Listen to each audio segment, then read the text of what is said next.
Greetings everyone. This video is done on request to see the performance of the Olifant Mk1A's main gun rounds against a T-55. We will start by having a look at the armor profile of the vehicle.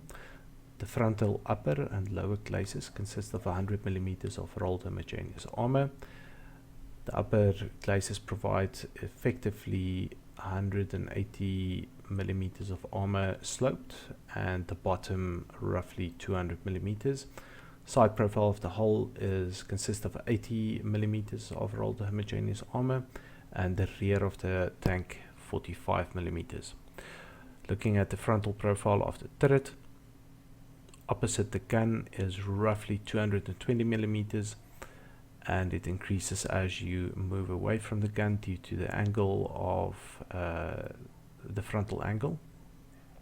Side profiles consist of 175mm, and the rear profile of the turret is roughly 65mm.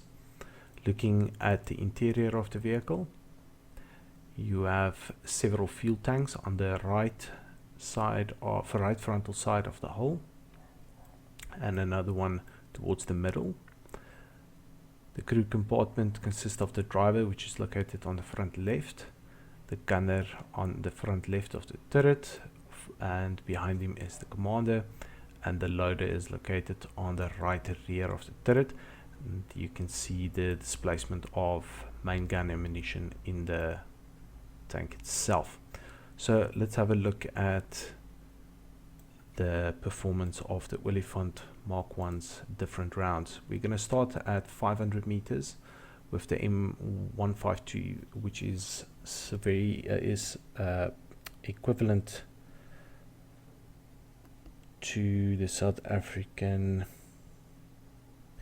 M456, which is a high explosive anti-tank round. Range doesn't affect the performance of the penetration, as it uses chemical reaction instead of velocity to penetrate the armor. As you can see, the performance of the round's penetration is the same at different distances. The only difference that does occur is the angle at which it hits the armor. At 0 degrees it's 400mm, at 346mm, at 30 degrees, and at 60 degrees 200. So let's have a look at the performance of this round. I'm going to start with the front right of the hull. It impacts on the fuel tanks and will most probably cause a fire and furthermore an explosion. Hitting the front glacis in the center will penetrate the hull and most likely kill at least one of the crew members. If one shoots at the left hand side of the hull frontally, it penetrates the glacis, kills the driver, commander, and the gunner. From the side profile, let's finish off the hull first. Frontal section of the hull from the side kills the driver. Shooting the middle side of the hull kills all the crew members in the turret. Shooting the tank from the rear will destroy the engine and most probably also penetrate the crew to the crew compartment. Shooting the right hand side of the hull center will also kill, depending on the angle. Let's do another one here. Will kill the loader and the commander. Looking at the frontal portion of the turret, starting at the right hand side underneath the searchlight, the round will enter the turret and kill the loader. On the left hand side of the turret, frontally it will kill the gunner and the commander. Center shot on the turret left hand side will kill the gunner and disable the breach. Shooting the rear of the turret will destroy the breach. Just shooting the right center side of the turret will kill the loader, the commander, and destroy the breach. Okay, the next round we are going to look at is the haste round, high explosive squash head. Similar to the heat round, its effectiveness is not determined by range. Unlike the heat round, angle that it hits also doesn't make a difference. So overall, the M156 haste round has a effective after armor effect of up to 127 millimeters. So let's do a similar test. Shooting the frontal glacis will impact the forward fuel tank. Shooting the center glacis frontally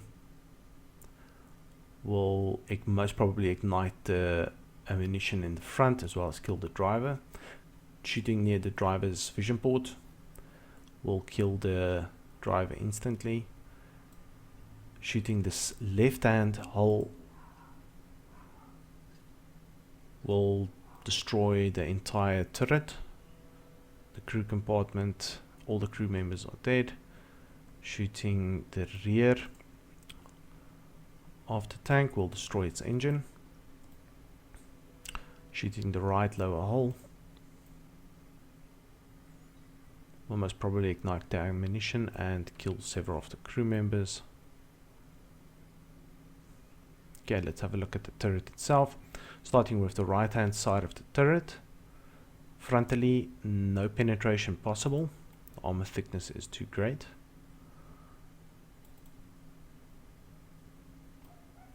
Likewise, it seems like the only weak spot is below the machine gun port.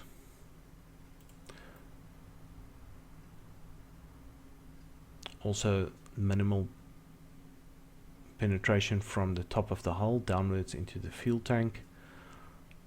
On the left hand side frontally of the turret, no penetration possible. Let's just demonstrate here. Okay, looking at the left hand side profile of the T-55 of the turret, center of the turret, no penetration. However, penetration is possible towards the, or it was possible, towards the very rear of the turret looking from the left hand profile, but I don't know what the effect will be. Oh, a lot of spalling inside the turret itself, possibly killing then the crew found in the turret. Shooting the turret from the rear with a haste round will most probably ignite the ammunition and kill several crew members. I'm not going to do the right hand side of the turret. Alright, let's move to the fin round. Now the M113 is a armor piercing fin stabilized discarding sabot round. It has a muzzle velocity of 1,455 meters a second. It uses kinetic energy to penetrate the armor and then cause damage after it's penetrated, with fragments shooting around inside. Now, unlike the haste and the heat, there is a reduction in penetration capability based on distance. At point blank range, which is 10 meters, it is 337 millimeters, and at 2 kilometers it's 306 millimeters. As you can see, the angle of the armor that's hit also reduces the penetration performance. At point blank range at 30 degrees it's 284 millimeters, and at 60 degrees it is 195 millimeters. At 2 kilometers at 30 degrees it's 285, and at 60 degrees it is 177 millimeters. For the purpose of this test, I'm going to stay at 400 on 500 meters. We're going to start again with the right frontal glacis. The round penetrates the fuel tanks, goes right through, kills the loader, and stops and destroys the engine. Shooting center mass on the frontal glacis. Penetration, killing the loader and severely wounding the commander and the gunner, as well as stopping and destroying the engine. Shooting frontally where the driver is located, kills the driver, the gunner, and the commander. Goes through the engine, out of the rear of the tank, and continues traveling. Let's just do that one again, just to demonstrate. So it's literally goes straight through the tank. From a side profile, shooting the lower left hull. The round goes through, kills the turret crew, and continues through the tank, exiting the other side. Shooting the engine compartment from the rear. The round goes straight through, destroying the engine, killing several crew members, passing through the fuel tank in the front of the vehicle, and continues on. I'm not going to do the right hand side test. Let's have a look at the turret.